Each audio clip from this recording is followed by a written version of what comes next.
think we're live. This is it. Are we recording? I believe Or- so. Yeah. All right. All right. Okay. What is up, guys? Thank you for tuning into the Modern Macho. This is your host Juan Carlos, and I'm here with my boy Santi. What's up, everybody? We are two dudes documenting our journey. We're embracing the dudes that we are in order to become better men for ourselves and our village. We're tired of fitting the mold. We're tired of dick measuring contests. And we're tired of pretending to be somebody that we're not. After each episode, we hope that we're able to plant a seed, get you to start a conversation with your circle, challenge your thinking, motivate you to focus on growth, and hopefully bring awareness to the twisted programming that we've been brought up with believing. Welcome, welcome, welcome. We're trying something different this time. We're going to be doing our episodes live now, which is going to be fun. I think it's going to allow for some interaction. Um, we're also hitting a new season now. We took a little break and decided to step back just to kind of regroup. I think handle our own shit. We had the holidays kind of pop up and we wanted to polish some things up. Um, so now we're tackling this again. I'm excited. And so I think with all that, um, getting traction and everything, we were like, dude, let's go back to the beginning. Let's talk about where we're at, right? Because I think sure the information's cool and I think we're getting a lot of people that are resonating with it. But I don't think we've taken a chance, at least what, dude, 3 years now?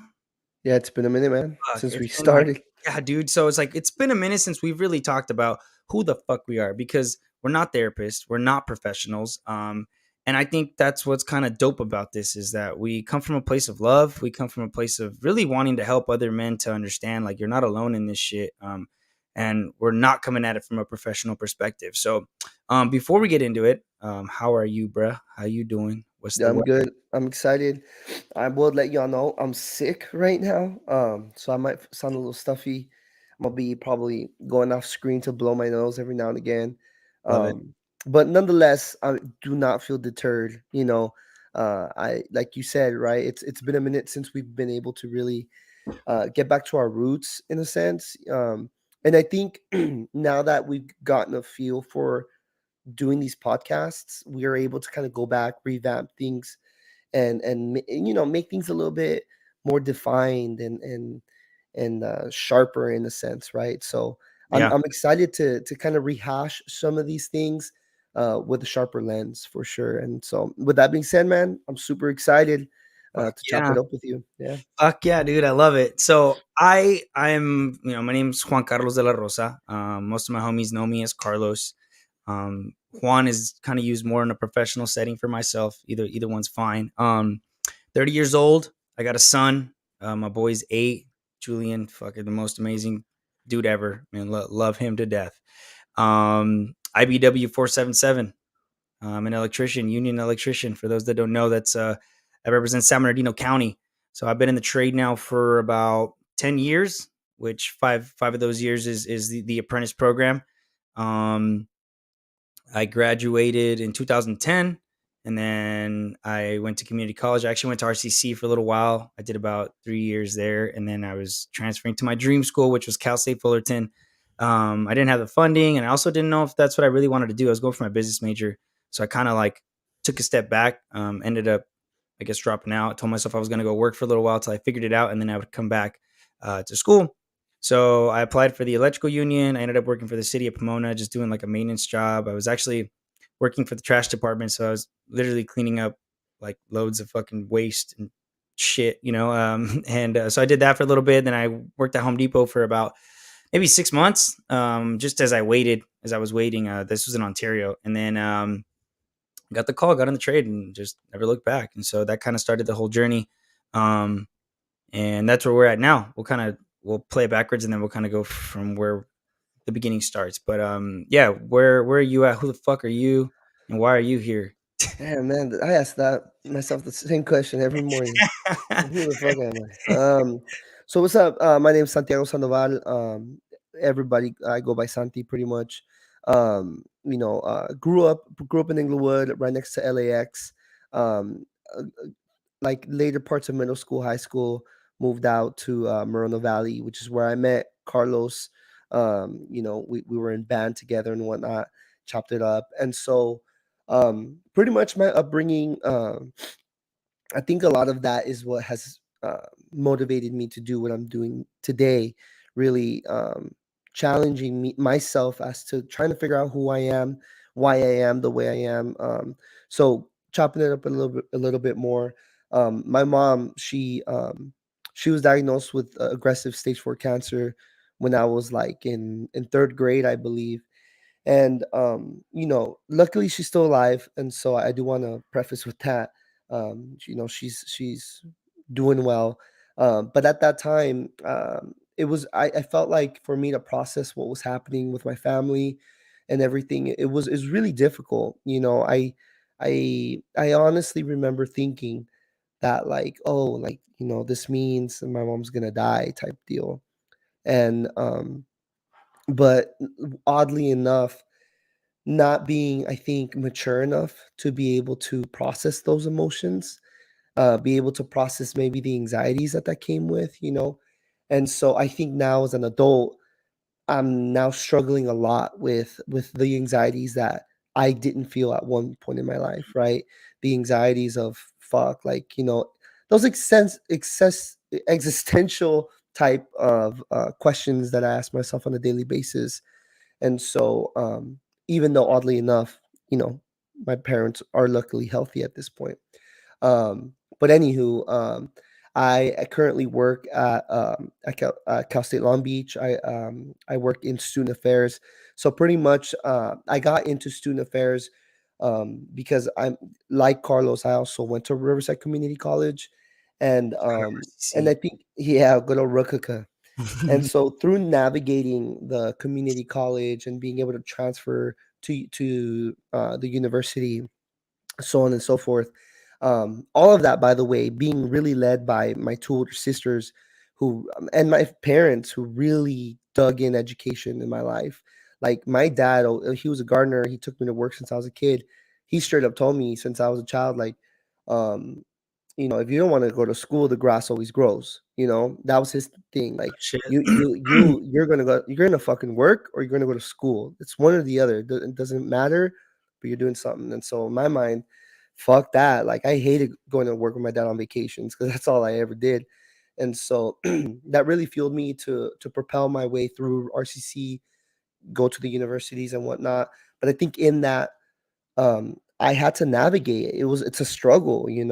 It's a struggle knowing the resources that you have and whatnot. So that really fueled me to want to kind of, in a sense, give back to people who are in the same shoes as myself. And so those are big passion areas of mine, really, working with first gen students and helping them navigate the college environment, right?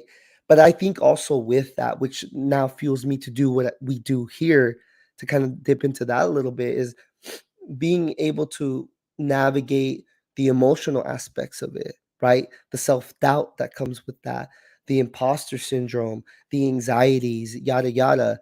And even furthermore, as a man, which is less talked about in our communities, right? I feel like for me, it's something that I'm very passionate about, and I'm glad to be a part of this movement that I know Carlos and I hold very dear to our hearts. Fuck yeah. Fuck yeah. Yeah, dude, it's so I grew up I actually grew up in Montclair. I grew up in Montclair, moved to Ontario when I was young. And then I spent most of my elementary, actually all of my elementary and then part of middle school was in Fontana, actually Southridge. Shout out to Oak Park. And then in middle school, we ended up moving over to Moreno Valley, which is where I did Sunnymead Middle, and then I went to Valley View. That's where I met. That's where I met Santi. And we actually met through band, and ironically, like we met Good because times. we didn't actually get along, and we met through a guy that ended up kind of like trying to pick a fight with me, and Santi ended up kind of like stepping in, which to me was weird because it's like this is the dude that was fucking with me, and now here you are like defending me or whatever. But through that, my parents, they've, I'm first generation myself, speak both English and Spanish fluently. I have a younger, older, I have a younger brother and sister. They're twins. So they're 5 years younger than me. Shout out to them. And yeah, my parents have always just had that entrepreneurial spirit. So I know that that's where I get it from. At a very young age, I was the one doing all the translating. So when it came to, dude, I was probably maybe, fuck, man, I had to have been at least 10 when I started, where my dad remodels homes. My dad started off doing like flooring, so it was strictly just carpet, tile, things like that. That's all my dad did, and he had his own like showroom because back then, like people still had like showrooms, even though they didn't sell anything there. Like you would go and look at tile and carpet and shit like that. So my dad had the business, and right next to my dad's business in Mobile was my mom's, which was a party supply store. And so yeah, that's where I was all the damn time, was in the two businesses. And whenever anything that was needed to be translated, I was the one that was making the phone calls and talking to people and like all these talking to adults, right? And so I guess the customer service side for me was just something that was very much present. And I hated it. Don't get me wrong, like I hated it at the time because it was like I don't want to be doing this shit, you know. Um, they had the businesses. My dad ends up basically learning a lot more about it, and to the point to where he ends up remodeling full on homes. And so then I same like you, like Sant was saying, I start going with my dad. I start learning everything about building homes, right? Remodeling, I should say, right? Anything from flooring, anything from painting, anything from drywall, like all of it. And so my thing was when I started growing up, I got good grades. I had very good grades actually. But I wasn't learning anything, right? Like I think as I reflected, I learned that what I was really doing is I was just trying to get my parents off my back. And that turned into a big part of like when I went to RCC, is like, okay, I think it was a blessing and a curse. We ended up moving to we lost our house. We ended up moving to Utah for a year with some family out there. Then we came back and landed in the high desert. So I graduated from Silverado High School up in Victorville and played soccer there. So when that happened, my mom actually ended up getting deported while I was in high school. So my whole senior year, my mom wasn't around, and that at that moment, it did like I told myself that I was okay because I was about to be 18, and like once you're 18, you're a man now, right? It was like this shift that I thought in my head, like all of a sudden it's like you're grown and you don't need anyone or anything. You're an adult now. And so um my mom wasn't around, and she was kind of the one that was always like very much involved with everything that I was doing. And so I'm going to school just to get them off my back. I'm not doing anything with it. And so when she ends up getting deported because of funding, like I could not go to college. And so I was gonna have to put myself into debt now to go to Cal State Fullerton. And I'm like, dude, I don't even know if this is really what I want to do. So that's where, like I was saying, where having the background that I had, and I was like, well, you know, my dad would always say, at the very least, I'm going to show you everything so that you don't have to pay for anyone to do these things for you for your house. Like, I don't want you to have to live off of this, but at least you can do these things for yourself. And so, and I'm very grateful for that because that's very much how it went, you know. And so I told myself, like, well, let me learn something while I wait to go back to school because I'm supposed to go to school. I'm supposed to go to school. And, you know, there's a lot of pressure tied to that too. Um, but yeah, I couldn't figure out what I wanted to do, and so when I got into the trade, I saw the money that was there, and I was like, "Holy shit! Like, there's money here." And more importantly, I was like, I like to learn. I'm not dumb. However, this finally gives me like a little bit of a purpose, you know. And so through that, I think sharing this story, sharing where we're at, is I used to get involved with the church a lot. I used to do a lot of leadership, public speaking kind of events when I was younger too. My mom would take me to all these like little events, and I would always like I would go read stuff to people. It was always kind of like weird, and I hated it, but I've I guess grown to see where this kind of gift came from, right? And I've embraced that over the years. We did the Bible camp. Remember the Bible camps that we would do, and it's like we had this tendency of always having the best fucking group of kids, like and I don't think it was because I didn't feel like we were doing anything special, right? But I think it was just in us being ourselves. We were able to allow these kids to come in here to to be themselves as well. And so, and I'll never forget. Like I don't know if you remember Too Cool, but I'll never forget the kid's name because I think his name was Samuel. Who knows where he may be now, man? But I remember he was one of the kids that we had, and the kid was probably maybe like in sixth grade, and he was the kid that did the huge transformation from Monday to Friday of that camp. And every kid that first day we gave them nicknames, right? And his was Too Cool because it's like he didn't want to say hi, he didn't want to talk to anybody. And I get it, man. The kids in sixth grade, like now you're transitioning into these young adults that are worrying about brands, worrying about friends, worrying about all these things. And so he doesn't want to talk. And eventually by the end of the week, this dude's up on the stage dancing and just having the time of his life, you know. Well, I think what really fucked me up was when I got into the trade, it was this shift of like you went from being a kid who was very hurt, your mom is deported, and now you just have to grow the fuck up.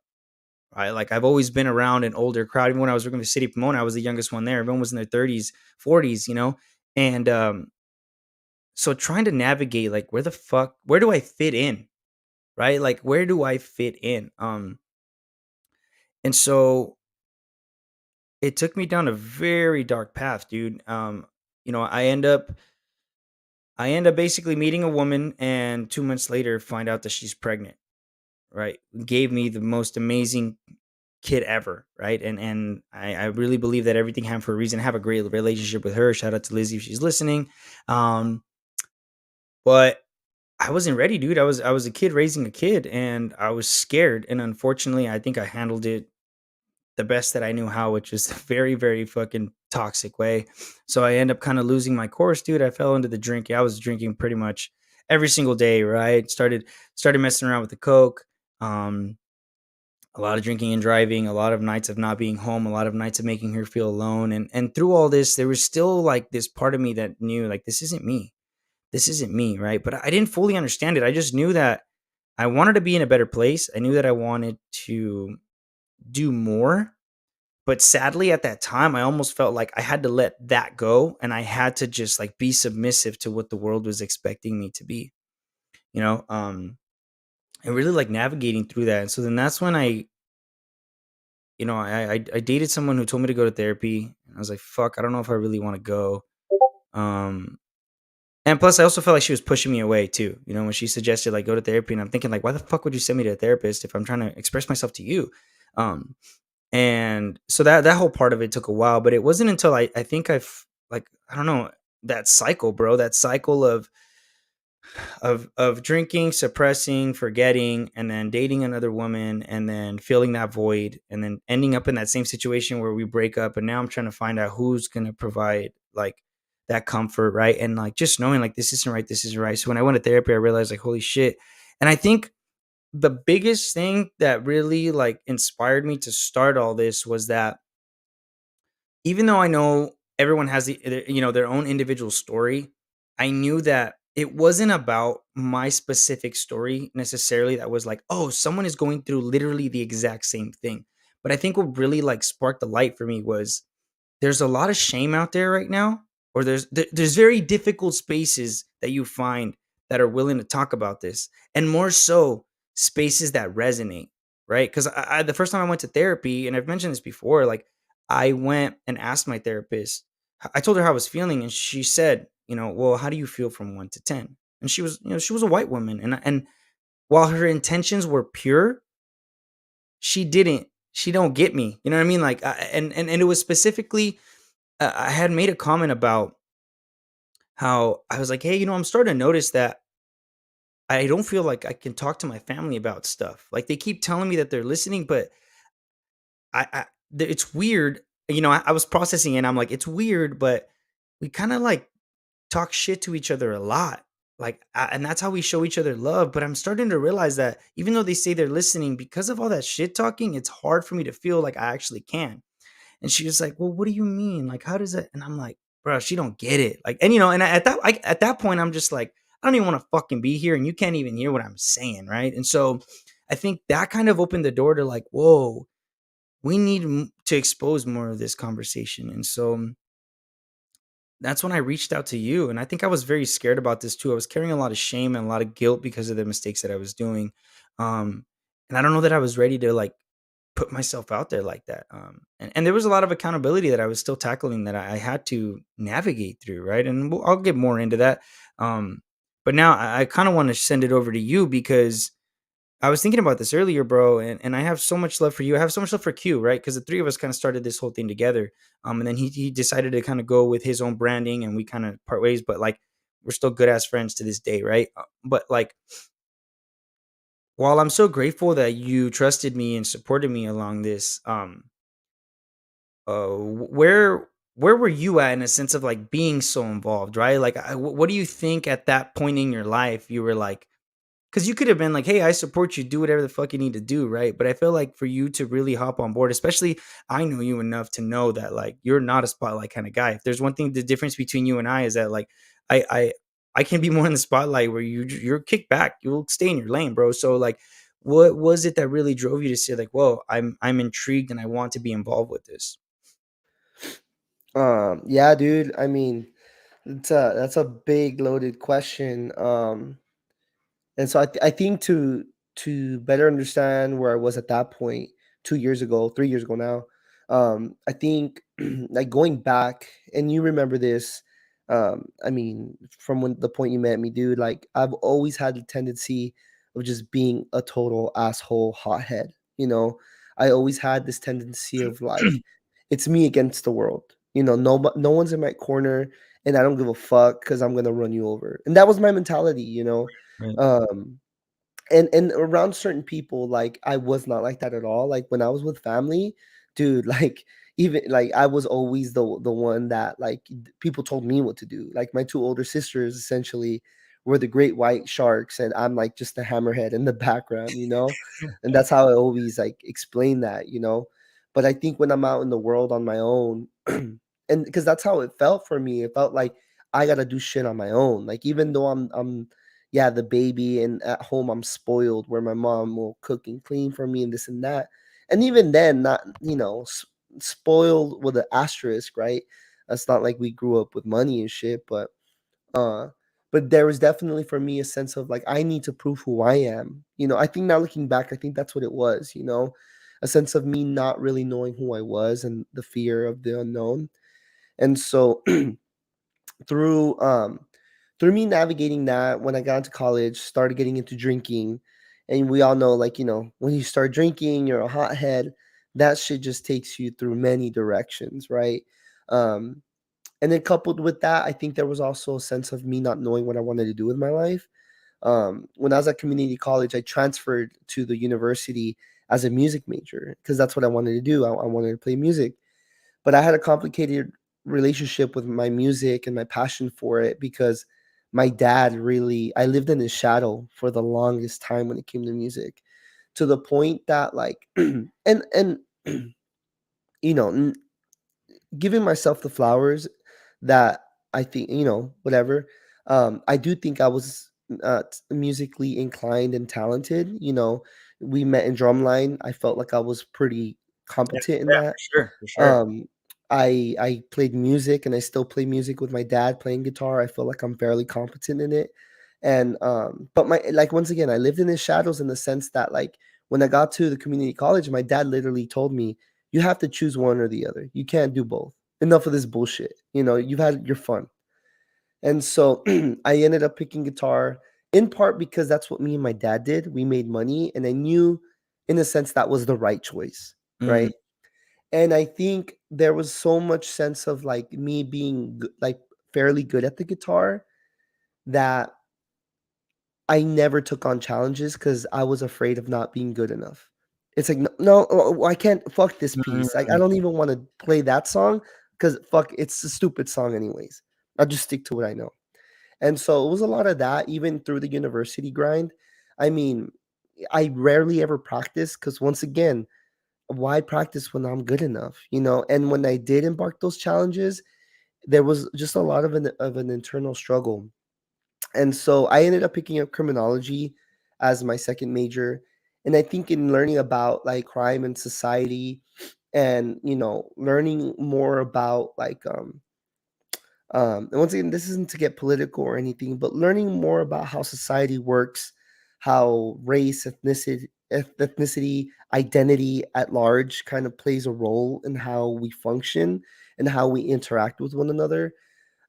That kind of began to open up my mind to other conversations as it refers to, like, mental health, men and mental health, right? And how mhm, I'm dealing with my own bullshit, because at that time, once again, I'm living the fucking college life, bro. I'm partying, I'm drinking, I'm doing my thing.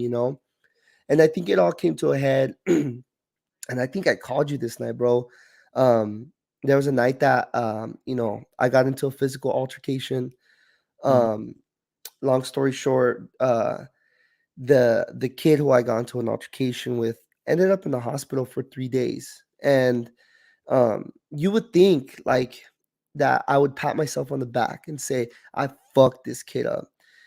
And I'll be honest, there's a part of me that I did think that, but the yeah, biggest part of me felt regret, felt fear, for because I didn't know what was gonna happen. I remember at the time I thought I killed someone. Like, it was that kind of fear. and like I said, the kid went to the hospital for he was there for 3 days. I had my conversation with the police where I mean, luckily they didn't arrest me because due to witnesses, they claim at that point they were able to claim self-defense, but they pretty much told me that it it's in the hands of the DA, and they'll choose what comes next for you. And so I think with all that fear, not knowing what's gonna happen, is this kid gonna sue me? Because I also came to find out this kid had no health insurance. So you can only imagine 3 days at the fucking hospital of emergency how much that's gonna cost. Right, right, What kind of, financial action was gonna be taken upon me. Dude, it was just I you know, n I honestly didn't fucking know what was gonna happen. And so at this point, I had already gone to therapy. I actually grew up going to therapy. Like I said, I think a lot of because of what happened with my mom. And so I had a good relationship with therapy. I've had good interactions. And so I ended up going back. And I think when I went back at that point was a big turning point in terms of like me kind of getting more of an understanding of who the fuck I am and why I am the way I am. And I'm not saying that it was a like night and day change, right?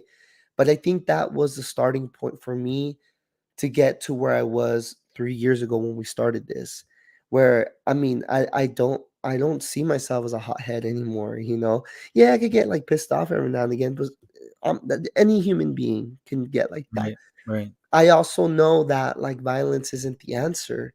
We can talk about it if we're upset. Conflict is not a bad thing, it's how we go about it, right? And so I think, and then me working with students and then me working with the emotional part of that, um I think by the time that you came to me with this idea, I was like, I'm about it, bro.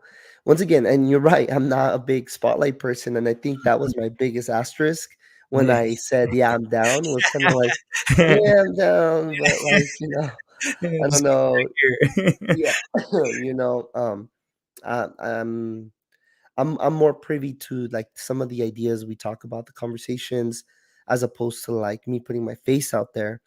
But like whatever, I think that that doesn't really matter to me because I think you've done a really good job of putting this stuff out there, and I'm really proud of that. To feel like we've been able to have conversation and really cultivate um a small little community of folks that are about it. And so Oh, yeah. I think with all of those experiences that I've had, and even like another big thing I think that really changed me, and this is directly more towards mental health, um was back in like 2018, dude. I had my first like severe anxiety panic attack where I didn't know what the fuck I mean, I honestly thought I was dying. I thought I was having a heart attack, and I was so confused because I'm like, dude, I'm only 26 or 27. I forgot how old I was. I'm like, what the fuck is going on, dude? Like, I went to the ER. I was in Houston, Texas at the time, and in my mind, they're ripping my fucking chest open, and I'm dying, and so I got there, they did the EKG, and I will never forget, I forgot his name, but I remember the nurse, like, the male nurse looked at me, and he was just like, "Bro, you're fine." He's like, "You're just having a panic attack." Mm. And I looked at him, I'm like, "Bro, I'm fucking dying, like, what do you," and then Fire he this lit guy. because he was so calm. I remember, like, from the point that I got there, like, I got to the desk and I'm like, "I'm having a heart attack, like, I Oh, need," fuck. whatever, and the guy was just, like, sitting, he's like, "Alright." He's like And that and he's like, probably just fucking escalated it that much more, right? Because you don't feel "Yeah, seen, you don't feel like kind." anyone's fucking I was more validating. like, "How unprofessional." Yeah, yeah, yeah. And then but he did ask me, he's like, "Did you do drugs today?" And I'm like, "No." He's like, "Did you do cocaine?" Like, "No." And he's just like, "Alright." And so I think at that point, he already knew what was what. And so Right. he told he plugged me up, told me what he told me, and he pretty much said, "Look, you don't have insurance. Do you wanna see a doctor and pay, like, 10 Gs? or do you want to take my word for it and get the fuck out of here? And I Oh was just like, shit. I'll get the fuck out of here, dude. Like when you put it like that, like it's like I'm okay, Right, right, you right, know. right. And so and I so anyways, I think that experience there, that mental health piece, I think sometimes we take for granted because not everyone experiences that type of feeling, which is okay, you know. I mean, I it's a shitty feeling, but I think there really is a physical piece to how we've been raised, and not necessarily as men, but I think that does impact that, where it can have a physical or real impact as to like our health overall, and I think for me it's something that I wish no one else has to feel that, and if they do, they know what it is, right? Because I think now when I feel what I feel, I'm not tripping out. I'm not asking to go to the ER. I know I'm not dying. And so, anywho, I think that piece of education also made me feel at that point when you asked me to hop on, I was like, fuck yeah, dude. I'm Yeah, down. I'm with it. I'm glad, man. I'm glad we did this.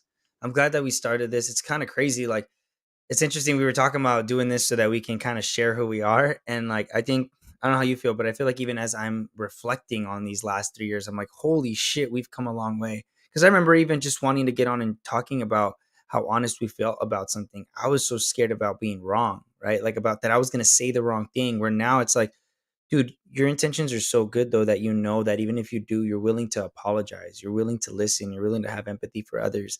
And I think that's why it's always good to kind of go back to how this started, because it wasn't always like this. And I realized, especially being in the trade, I was getting a lot of shitty advice, dude. When I split up with my son's mom, I knew that it's like I have to co-parent. Like, I still got to be involved in my son's life, but culturally, like, that's not a fucking thing. And not only were the homies at work like making it very difficult because of the type of advice that I was getting, right? Oh, fuck her, all this, all that. And like, and look, I'm not knocking it. I'm not knocking it. But I was in a point in my life where I started putting those pieces together where I was like, I respect that, but that's not where I'm at. Like, that's not necessarily how I feel about. I don't need you to tell me, oh yeah, go fucking let her push you around. By no means. But it's like, this advice just don't sound right to me. And I think when it really hit me, dude, was I was doing I was seeking that, right? Like, I didn't realize, as I reflect, at that time, I didn't know that what I was seeking was love and acceptance, right? But it's like, okay, cool. I'm working hard, dude. And I was grinding, bro. And so I'm like, I'm working sometimes 50 hours a week. I'm making close to six figures, right? I'm getting coked out with the boys. We're drinking every day, and like, if there's one thing these guys have taught me is like, you fucking party hard, you go to fucking work. So I would show up early the next morning, and even if that meant yakking while I was at work, but I was there, and like, we glorified the shit out of that, right? Like, fuck yeah, bro. Like, you have mad respect for that, and it felt good. It felt good because it was like, cool, I'm accepted here. I'm accepted. Hitting up the strip clubs, doing all that, right? But it was like, at the end of the day, I still don't feel like a fucking man. Like, what the hell's going on? Like, I was told that if I did this, if I made the money, that look, like, I'm getting pictures from women. Like, check it out. I'll share them with you guys, right? Or like, they're sending me stuff, I'm sending them stuff. Like, let me talk about this. Let me show you guys what the fuck I'm up to, so that y'all can see this is cool, so that we're on the same page. And I'm like, this shit don't seem right, dude. I still remember one specific time where I was literally having sex with the woman, bro. And I remember just not being in it. Like, I just was not in the headspace for it. But the fucked up part, and I talked about this with my therapist like way later, but like, the fucked up part is, I remember in that moment, I was more, as I was fighting it, I wasn't telling myself, bro, if you're not in this, then don't fucking do it. What I was telling myself was, stop being a bitch, be a man, and do this. Enjoy it. Enjoy it. Like, be about this. And I'm like, nah, you know what? This shit ain't like, this shit's twisted. Cause I can clearly hang with all these guys, right? All these guys that are over here supposed to be the manly men. I can hang with y'all. I can do all the things you guys are doing. However, this shit ain't right. This isn't where I want to be? And so that's when, you fast forward to now, and all the shit that we've been learning, bro, which I'm excited about, because that's the type of shit that we're going to talk about hopefully throughout this whole year, right? Everything from just the way that we've been conditioned, the way that we've been programmed, to even punishments and like spanking, shit like that, right? All this, like, all this conversation about how, this generation is soft, things like that. Like, look, I'm not even here to talk shit to guys that feel that way. We want to talk to you guys because it wasn't that long ago that I was right there with you. And the thing is, bro, I love to talk some good shit. Sant knows this. Sant know, and you know what? If anything, that's how I used to seek my attention when I was younger. And like, and even Sant knows, like, there was times when we were younger where I was fucking picking, like, you're pushing your buttons because it was my way of seeking attention from people that I cared about. It was like talking shit, and I don't think we need to get rid of the banter, but for me, it's like it's just interesting now. Like when I have guys that are like, "Oh, bro, like you're just fucking soft," and I'm like, "Dude, you'd be surprised, bro. I can talk some shit. Like I love it. Like I'm about it. It's just my life isn't built around those things anymore. And not that I'm doing what's right because something I think is important for our listeners to know is this isn't about being like me or being like Son or hey, we took down what the bad model of what a man looks like and we figured out what the good one looks like. Nah, because now we're doing the same shit. Now we're taking you out of one box and we're putting you in a fucking other, right? And it's like, don't be a sheep, be a lion. And then you have all these dudes that are like, yeah, we're all lions. And it's like, well, you guys are all kind of, you're still being sheep now. You know what I mean? And so it's like that the point of it isn't that. The point is like I'm learning that I haven't been the best version of myself because I've tried to fit a mold.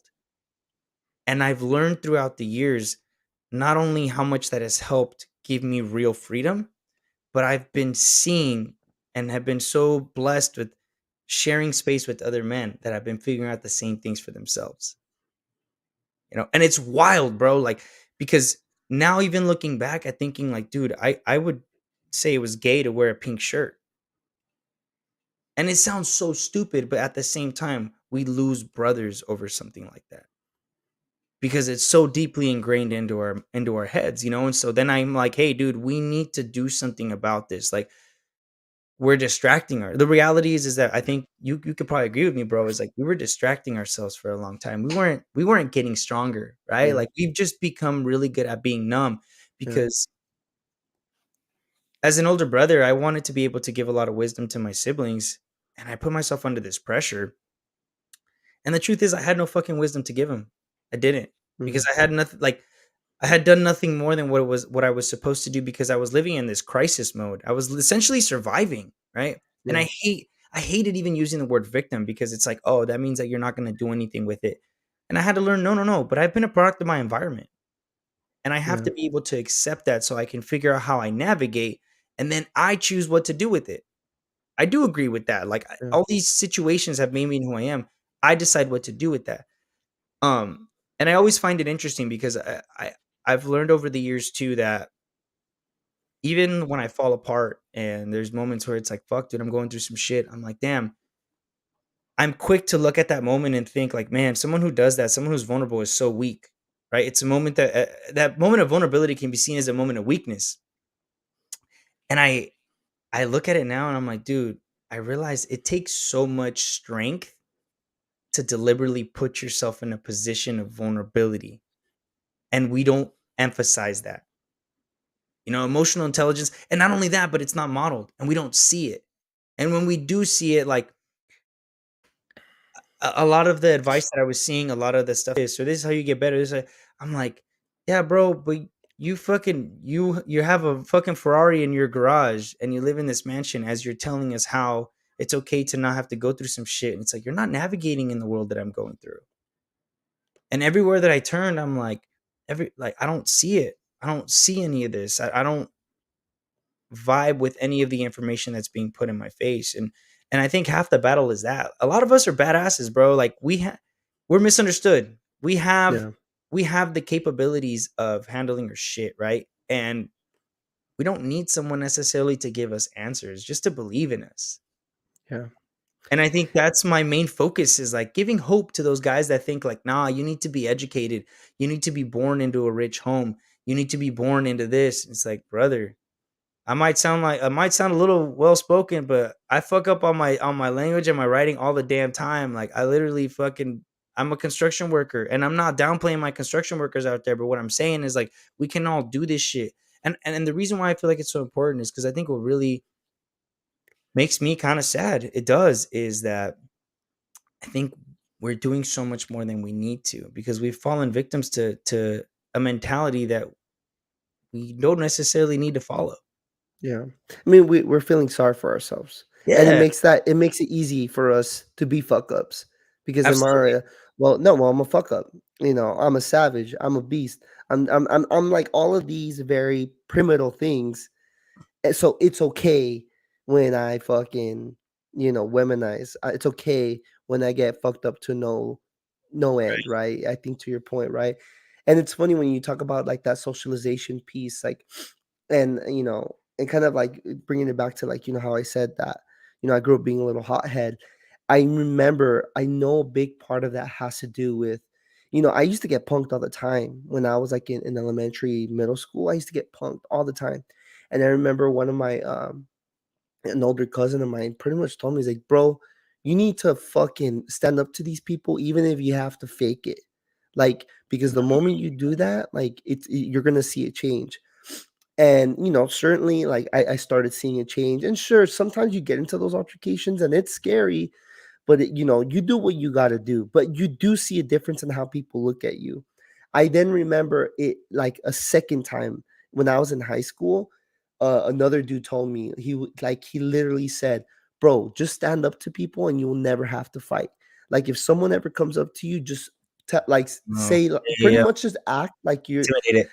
And essentially, like, that was his whole point, which, obviously is not true. There are people that will fucking kill you for no reason, Especially now. and but also probably the majority of them won't do shit, right? But Right. that being said, like, these are things that I think we get socialized with, and I think we're tempted to test them time and time again. But I mean, it's also dangerous, right? There's also other ways we can probably navigate those spaces where we're not maybe putting ourselves in danger. But Yeah. Yeah. yeah. And even I think, because I think an important part of that too is I was starting to figure out that it was working for me, but I wasn't able to have any level of healthy relationships, whether it was with partners, whether it was with my family, even with my own son, dude. I feel very, very grateful to be in a position now that I'm raising my son very differently than me. And I get it, right? But that initial transition was so tough, right? Like the thought of not spanking my kid is like, no, but I turned out okay, right? Which is such a valid thought, man. Which is such a valid thought because I'm a fucking man, bro, and I'm gonna protect myself at all cost. And so I'm gonna tell myself that I'm okay, even if that did fuck me up. Because the thing is that at that time I also didn't understand how I didn't turn out okay, right? How that transitioned into other parts of my life and how there's other ways. Like I feel like the best way that I can explain it, where it started making sense to me, was like sink or swim, right? Like they can grab you and fucking throw you in the pool. The majority of us are gonna learn how to fucking swim, and even the privilege behind like someone made a comment to me the other day about like, oh, you probably had it better than your parents. And I'm like, nah, man, even though they fucked up, like I did have it better than my parents. Like I'm well aware that I have so much more privilege now after what my parents went through. But I think that's also where I learned that that spectrum of how much suffering is required for you to be entitled to feel the way that you do is um it's kind of bullshit, right? And it's a very valid thought, but I think it's kind of not enough.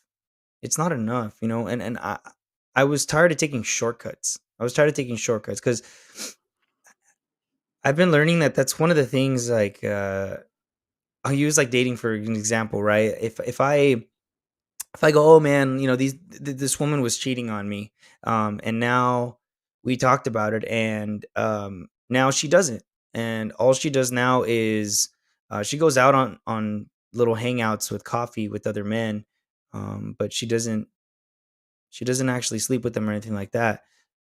I'm pretty sure a lot of us would be like, nah, and that's how I had to like that's how I had to explain it to myself to understand it because there was this spectrum of it where I think that's how I was navigating my life, similar to that analogy, where it's like, no, bro, it's not you're just doing better than before. Like, that's not enough, dude. Like, you need to be doing what's actually right. Oh, well, I'm not going to yell at my kid all the damn time like my mom did. I'm just going to do it when he does certain things. It's like, no, there are things that are right and there are things that are not. And the information's obviously there. Why are we not doing it? And I think that's what I was trying to figure out, is like, why am I not doing this? And I'm like, well, shit, bro. Like, that love was never coming from a place of, like, it didn't come from a good place. And I was so misunderstood that how was I ever going to give that to anybody else? And I think even the stigmas tied behind what therapy is. I didn't grow up with therapy. I used to hide. Like, literally, I would go on the weekends. I was already a single parent. I would go on the weekends and I would tell my dad I was going to go do a side job. Because I'm like, if I tell my family that I'm going, these fools are going to think I'm like suicidal, which, for a minute I was. But at that time, it was like, I'm not fucking crazy. Like, I just need someone to talk to. I just need to figure my shit out.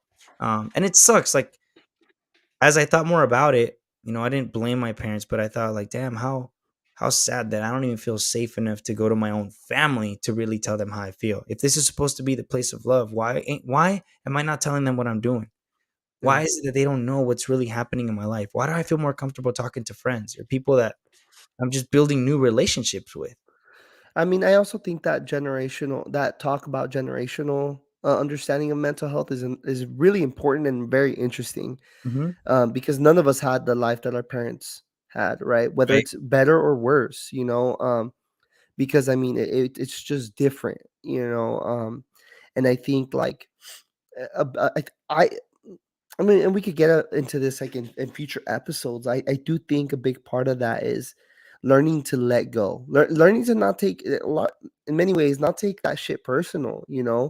not take it personal to the point um that it's going to negatively affect you. I mean, and I know there's people out there that's probably like, what the fuck, dude? Like that was a big part of why I am where I'm at, right? And fair enough. But I guess what I'm trying to say is the way they view the world is going to be very different than the way we view it, just because it's fucking different. The information that's out there is different. Social media didn't exist back then, right? I mean, there's so many times I look at my dad and I'm just like, how the fuck did you go through what you went through? And you're okay, because I remember when I had my anxiety attack, dude, he couldn't stop asking me, like, are you sure there's nothing wrong with you? It's like, Mm, I really think you should go back to the doctor. Like, that doesn't sound normal to me, and I know he didn't come about it from a bad place, right, but right. I just don't think he understood, like, him growing up the way he grew up, like, it's just kinda like, "Nah," like, once again, you man up, and I think his shield of masculinity was just so much denser, it works for him, and that's not to say that I'm fucking softer, I just have more tools in my belt, I feel, right? Yeah. And and sure, right? Like sometimes I do feel like, damn, dude, I wish I was as tough as this fool because my dad is fucking mentally tough. But I also see the downfall in that where he also wasn't always the most compassionate person. I That's mean, like, yeah, he didn't grow up without a father, and he's a better father than what he had. But like, there was times where I wish he gave me more, yeah. Yeah. and with that being said, I feel like, I could chop it up. I think these are future episode type of topics, Yeah, yeah, but yeah. I do think where we're at now is at a much better place, and it's not because of his masculinity. I'll tell you that. You know Mm. what I mean? Yeah, it's crazy. I did a Latinx parenting. Shout out to Leslie, Carissa, to the whole team. They gave me an opportunity to go onto their platform and talk about fatherhood, right? And they wanted to, and it was genius because at the end of the day, it was like men talking to men, right? But one of the gentlemen that was there, we had a conversation, and one of the things we talked about was like the lack of healthy levels of masculinity and of men raising men, right? And it brought up this question where it was like, we talk about having more men raising men and being able to do that. And then on the other end, it was like, do we really need that? Like, do we really want the men that we have right now raising our young boys and on these future generations? And there's a lot of layers to that. It's a complex, I think, topic. There's a lot of it depends, right? and it's topics like you said that we'll definitely be tackling. Um, but I think more so it's we are the way that we are, and we've managed to navigate in the way that we do because we've had no choice. And I think when it really starts to show, though, as you mentioned, is when it comes to building relationships with others, right? When it comes to having empathy, when it comes to being compassionate, um, when it comes to listening, because I didn't know how to listen. And how the fuck was I ever going to know when I had never been heard, right? Because it's like I understood it. I knew what people were telling me, but I had so much resentment that sometimes, honestly, I just didn't fucking want to. It's like I know what I need to do. I don't want to fucking do it straight up. And constantly going into that cycle, and then, like, me was just, like, cheating, bro, just fucking cheating, and I'm going as far as saying, like, not even having to sleep with other women, but just not respecting my partner, respecting myself, you know? And then having those moments where it's like, fuck, it starts to fall apart, and I'm like, oh my god," and just, like, trying to tell myself, like, "Dude, this isn't you, this isn't you, this isn't you." Until I finally had to look in the mirror and be like, "Nah, this is you." This is and not to shame myself and to self-sabotage and keep myself there for the rest of my life, but to realize, like, "Look, bro, you really wanna fucking change? You need to start accepting this is the fucking kinda man that you are. This is who you are. These are the choices that you're making."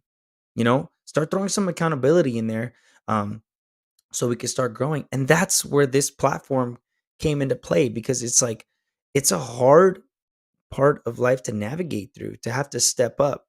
And, Son and I talk about this a lot, but we understand that there are things that the world might not celebrate. And to tell you the truth, I don't think they need to, right? The world doesn't owe that celebration to something that gets done. However, as men that have navigated into a world where we've had to have a certain expectation as to how we navigate it, we get that. We understand that, and so, something simple as even for me going, "Oh, man, I didn't text this woman back," and I share that out in the world, and it's like, "As you fucking should." And the truth is that it's right. It's true. It's true. But then to go into a space where I'm challenged, and can feel the same level of comfort to challenge other men, and know that it's like, okay, hey, this is dope because we get it. However, this ain't enough. Don't expect the world to give you a high five. Let's fucking keep grinding. Let's keep pushing to be like in the places that we need to be. Um, I feel that that is what I am so grateful for with this community, is that level of understanding, the level of resonating, um, and still crazy to think that it's like not that long ago I was doing lines of coke and drinking all the damn time. It's just, for me it was my son. For me it was looking at my kid and realizing that I did not want to carry these things over to him. That I was raising him the way that I had been brought up, but that wasn't the best way necessarily. And even just seeing a lot of the resentment that I was having when people were like, be nice to him, like you shouldn't spank him, you shouldn't do this, and it was like I didn't process it this way at the time, but now looking back, it was like, how the fuck was I ever gonna have space to give love to somebody when I've never received that? And furthermore, now I'm expected to give it to somebody else. Like, fuck, And we don't talk enough about those things. We don't have Mm. enough about those conversations, and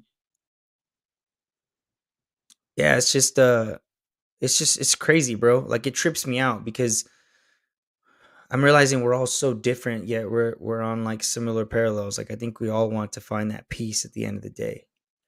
I'm not a father, by the way. I didn't share this. I mean, I don't have no kids. I am married to my beautiful wife, Denise. Shout out to Denise. And so, but as you're saying this, once again, these are topics for another day. But real quick, like, because I know there was that TikTok video that people gave you fucking Oh shit. yeah, yeah, There were yeah. some people did, right? And we got nothing but love for these fellas. Yeah, Um, Even yeah. though there's a part of me that definitely wants to talk that shit, but, Oh, for sure. whatever, it's all good. Um, and so but it's so funny because I do not have a child, and I don't mean no disrespect by making this comparison. I do have a dog, right? A 3-year-old dog. I've had him since he was a small little puppy. Dude, I shit you not, when I got this puppy, I already knew what kind of dog he was gonna be. I in my mind, no, he's gonna be the perfect dog. He's gonna X, Y, and Z, right? He's gonna do no wrong. So what did that mean? The first, let's give it a year. The first year, bro, it was me being on this dog's ass. I spanked him. I fucking let him know. Well, I mean, and to be fair, I did let him know what was right and wrong, you know, and I did let him know who was boss. But you know what I lost? I lost a year of enjoying that dog. You Mm, know what I mean? I yeah, lost a year of me getting to know that dog. And there was a point in time where like I literally looked at myself and I'm like, am I even enjoying the process? Am I enjoying my time with this, or am I just imposing my will on this animal because of my own goals of how this is gonna make me look, right. right? As a Mhm. dog owner or whatever, right? And and that's not to say that like now I don't impose a certain types of discipline. That doesn't mean I let him do whatever he wants, but I allow space for love in everything that I do, right? Yeah, Because through that love, I know there's gonna be an understanding as to what is the right and wrong thing to do, right? right. And so, once again, I'm not a father, but I think it's that spirit of like, are you present? Are you enjoying this moment, right? Mm, Or are you in another headspace where you're being driven to spank or physically discipline another entity because of fear, right. right? Or Yeah, whatever, or judgment, or whatever the case might be, right? Because I have a feeling it might be more of that than love, right? yeah. Because you can still discipline through love, and I know you've talked about this before. Yeah, and you know what? And I think it's so valid, like, and even as you mentioned, not having kids, right? And at the end of the day, it's still so valid because it's a relationship with someone other than yourself, right? Like, whether we don't have to necessarily put a child and a dog necessarily in the same spectrum, but it's a relationship nonetheless. And it's a relationship that you have to navigate that requires you to have room for someone else, right? To have that level of empathy. And Yeah. it's so funny because you know what I was thinking about is I was thinking about like all those funny memes you see about dads who are like, "Yo no quiero ese pinche perro." Like, I don't want that dog in my house. I don't want this. I don't want that. And then they show them like a couple months later, and it's like, "Where's my favorite puppy?" And they're like all happy and shit. And like, it's proof that we all have that part of us within us, and we've had to protect it for so long, so we haven't been able to release it. And the thing is that also when it's so fresh, it's hard to believe it. I mean, if I'm 30 years old, I would say 3 years of commitment into this new part of my journey, and I still have moments where I'm like, nah, maybe you are a fucking bitch, bro. I still Hmm. have those thoughts. I'm like, I Yeah. can't even imagine someone that does this for the first time and decides like, oh yeah, it is okay to cry. And I think something very important with that too. It's so much shit we can talk about this year, but like, it's also not we need to just cry so we can be better. Like, nah, I think it's just being emotionally in tune. Right? Like, if you're someone that like, I'm a fucking crier, bro. It doesn't take a lot to make me fucking watch a movie and I just get into it. Right? There are people that it takes them a lot more. Like, there's no being a good man is crying every day, right? Is like that. It's just being able to be in tune. But like, dude, therapy is a game changer. It's not as it's not a place for crazy people. Um, it's the fucking gym for your mind. That's really all it is. And whether you go to the gym every day or whether you go once a week or whether you never go, as men, we understand that the gym is a good place for you, and it'll help you and it'll give you tools. Um, Therapy is literally the same exact shit, right? There are some of us that are going through something really, really heavy, right? That might need it a lot, and that might need a lot of help with a lot of tools and with being heard, whatever the case is. But even if you're in a good place, even, I mean, like, going to therapy is not something that will be detrimental towards your mental health, right? And we'll talk about this too because I also know that there are challenges within being able to seek a therapist, right? Between the funding that sometimes is needed to go pursue a therapist. So I'm well aware of these things, and trust me, I'm not attacking us as men for not going, but I know that more so than a lot of us will spend $30, $40 on a couple beers on a Friday night, cracking with the boys to feel better, but won't put that money towards a little session that'll actually help them, right? Because I think I was learning that I was becoming very good at being numb, not at being strong, and kids are sponges. And I think I'm learning not just kids, but even friends, right? We pay attention to what our friends are doing. We pay attention, like everything is about aligning our actions with what we're saying, right? And um, I think about my upbringing. I'm like, shit, you could tell me anything you wanted, but I feel like the things that really stuck was what my parents were actually doing. And I see that now as a father, even just as a friend. Like, I'm like, dude, I can't just tell my homies that I'm there for them, but then here I am belittling them, or here I am, and so I think all that stuff is very important. Um, but again, I'm excited for this year, dude. I think it's gonna be a good year. Hopefully, a lot of good energy, a lot of positive energy, a lot of healthy energy, right? Because there's always moments to fucking fall apart, and that's okay. Like, we don't quit. Sometimes you just need to slow down. Um, but I'm excited to tackle a lot of these topics. We plan on bringing some therapists, some professionals that can really tell us some good shit, give us some good information, right? And we'll put them on the hot seat. We'll ask them questions from you guys, stuff that we might have to ask them as well, and just kind of pick their brains a little bit. I think that's going to be a big part of kind of getting the wheels turning for all of us. I know it's not easy, but I wanted to start with just us talking about a little bit of who we are, right? Because I see us, and it's like, your birthday, bro, is a perfect example. It's like we're out there just having a good ass time. Like, we're and it's funny because you brought up the TikTok thing, and it's like, it's not that I feel the need to prove myself to anyone. However, for the sake of giving hope, it's like, let me talk to you for a minute and let me share with you that, like, I ain't no fucking clean cut, goody two shoe type of dude. Like, you know what I mean? You want to talk shit? You want to take that approach? Like, all right, cool. I'll talk shit with you for 5 minutes. Now come over here and listen to me for 5 minutes, and let me help you get some better tools. All right, like let's do this shit together. So, that was kind of the purpose of being able to do this, to touch again on everything. You talk to me, dude. Your thoughts, your last minute thoughts, anything you want to share. Yeah, dude. I think, yeah. I mean, there's a lot to be discussed. There's a lot to break down. When it comes to this whole conversation. Because I think, to your point, like, um, I think a big part of what we try to do, our target, is not like, we're not trying to be those woke people, and not throwing shade. Yeah, there's Not spaces throwing for shade everyone. at all. There's space for everybody.